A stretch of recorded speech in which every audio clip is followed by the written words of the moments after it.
The Kingsguard, also known as the White Swords or White Cloaks, are the royal bodyguards of the Iron Throne. Supposedly, they are the finest knights in the Seven Kingdoms. They are sworn to protect their king and the royal family with their own lives, to obey his commands and keep his secrets. If I had the Kingsguard, this is who they would be. You know who it is. It's the Don. Tony Teflon. House Teflon. We pull the string. It's the Don. Tony Teflon. House Teflon. We pull the string. Now before I give you my ultimate Kingsguard, my top 7 Kingsguard, let me break this myth of the Kingsguard that they are so great, because they are not. Famous Book of Brothers.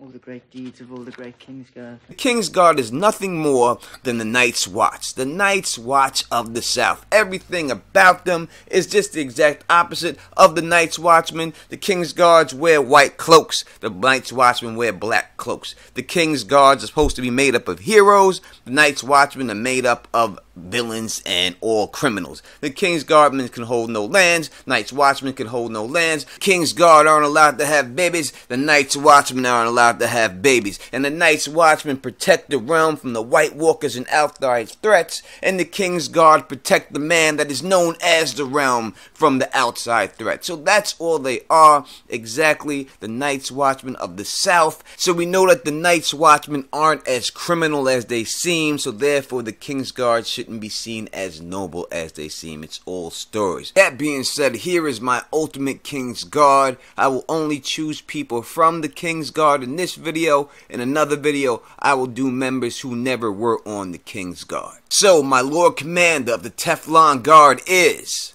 It's Arthur Dane. The Sword of the Morning. I wish you good fortune in the wars to come.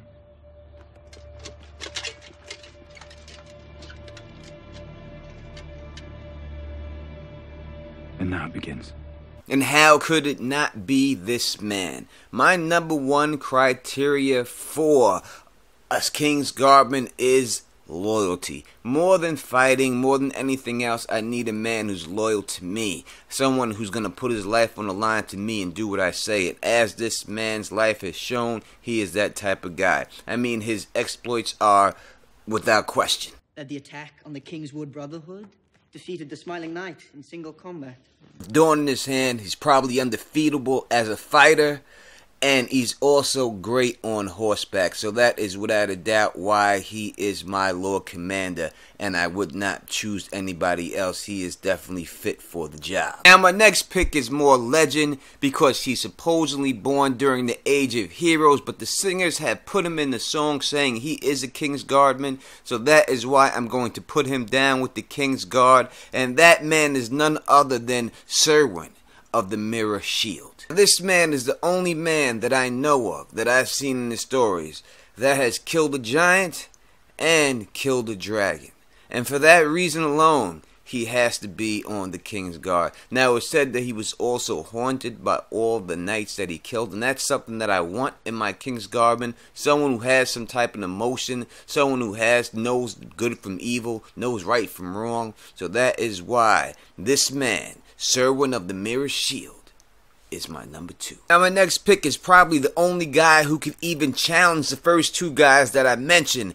This man is a straight knight, and he will always be a knight, and that man is none other than Sir Barristan the Bold. I am a knight. I shall die a knight.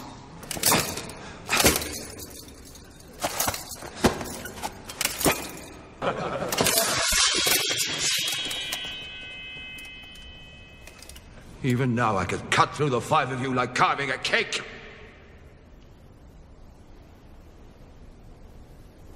Here, boy. Melt it down and add it to the others. I mean, this is a man at the age of 10 who entered the tournament as the Mystery Knight and was willing to joust Prince Duncan Targaryen. This is a man who was knighted at 16 because he beat Sir Duncan the Tall, commander of the Kingsguard, and Prince Duncan, unhorsing them both in the tourney of King's Landing. The hero of the War of the Nine Penny Kings, the man who single-handedly slayed Meleys Blackfire, and the man who single-handedly rescued the king. I could go on and on and on, but you don't need that. Barristan the Bold. Sir Duncan the Tall. 4 pages for Sir Duncan. He must have been quite a man. So they say. What Sir Duncan lacked in straight swordsmanship, he made up with brute strength and size.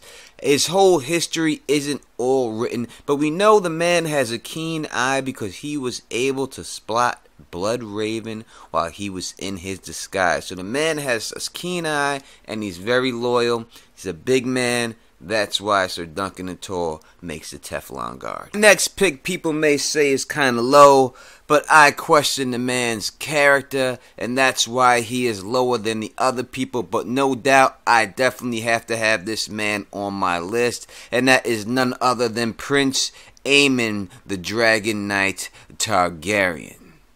I mean, his loyalty for a king cannot be questioned. This is a man who took a poison arrow to the chest to protect the king in the conquest of Dorne, and then had to go back to heal himself up at King's Landing. This is a man who was wielding Dark Sister, and they say that his swordsmanship is legendary. Just as I said before, it's just the content of his character that is suspect to me on certain other levels, and that is why he is a little bit lower. But no doubt, I gotta have the Dragon Knight on my TeflonGaurd. Now my next member, what he did, his history is lost to time. All we have is his name, but by the name alone, I have to use this man, and that man is the Great Heart. Now we see that other people are called the Bold, and they have all these other names that describe their character and their swordsmanship and everything else. The fact that this man is called the Great Heart just must show how great this man truly was, especially if the Kingsguardmen are calling it. Now, there is speculation in the fandom who this man really is. I think I know who he is, and I'll do a video on that at a later date. But for my Kingsguardmen, the Great Heart. And for my last member of the TeflonGaurd, the ultimate Kingsguard, I choose Sir Jaime Lannister. Someone forgot to write down all your great deeds. There's still time. Is there?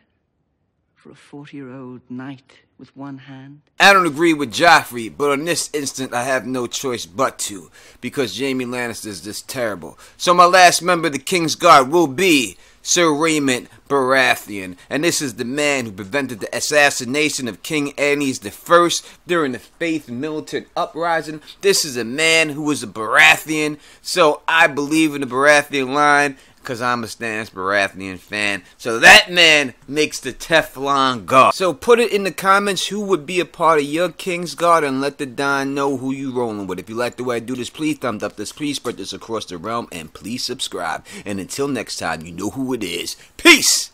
And stay sexy.